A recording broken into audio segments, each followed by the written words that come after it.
আসসালামু আলাইকুম এভরিওয়ান, সবাই কেমন আছেন? আশা করছি সবাই ভালো আছেন। আমি আলহামদুলিল্লাহ অনেক ভালো আছি। অনেক দিন পর একটু মোটো ব্লগিং করতে বের হয়ে গেলাম। রিসেন্টলি একটা নতুন বাইক লঞ্চ হয়েছে, হন্ডা NX 200। বাইকটা কিন্তু যতটুকু দেখে বুঝলাম এটা হচ্ছে হর্নেট 2.0-ই যে ইঞ্জিনটা সেটাই এটাতে দিছে, 184 সিসির ইঞ্জিন।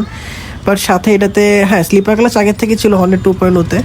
স্লিপার ক্লাস দিছে, TFT মিটার দিছে, ডুয়েল চ্যানেল ABS আছে, ট্র্যাকশন কন্ট্রোল আছে।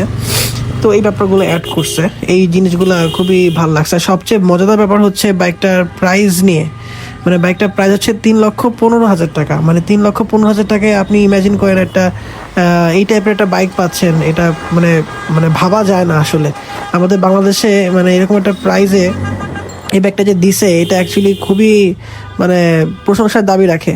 এখন আশা করব নেক্সট ডে আমাদের পালসারের যে বাইকগুলো লঞ্চ হবে সেগুলোর জন্য প্রাইসগুলো যেন রিজনেবলের মধ্যে হয়। অন্যান্য বাইক যেরকম হাই প্রাইস করে দিছে, যে যার কারণে ধরতে গেলে ফ্লপই হয়ে গেছে, খুব জোর করে খাওয়ানোর চেষ্টা করতেছে পাবলিকদেরকে। বাট আশা করব এই আপকামিং পালসারের বাইকগুলো প্লাস হচ্ছে এখন যে হন্ডা যেরকম সুন্দর একটা প্রাইস দিয়ে বাইকগুলো লঞ্চ করতেছে, and এই যে নতুন বাইকটা লঞ্চ করছে, তো এরকমভাবে যদি পালসার বাইকগুলো লঞ্চ করে রিজনেবল প্রাইসের ভিতরে, value for money bike N250 যেরকম আমরা পাচ্ছি, এরকম টাইপের বাইক যদি লঞ্চ করে তাহলে ভালোই হয়, খারাপ হয় না।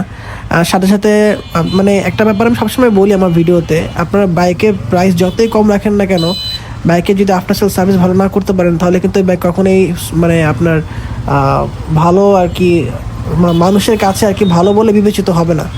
প্রাইস যতই কম হোক না কেন, আপনি একটা বাইক যদি 3 লাখ টাকা দিয়ে কিনেন, এখন যদি যদি আফটার সেল সার্ভিস যদি ভালো না হয়, এই বাইক এত টাকা দিয়ে কিনে কিন্তু কোনো লাভ নেই। সো আশা করবো নতুন নতুন বাইকগুলো যেন আফটার সেল সার্ভিস ভালো করে, অ্যান্ড কাস্টমাররা যেন স্যাটিসফাইড থাকে অ্যান্ড হ্যাপি থাকে।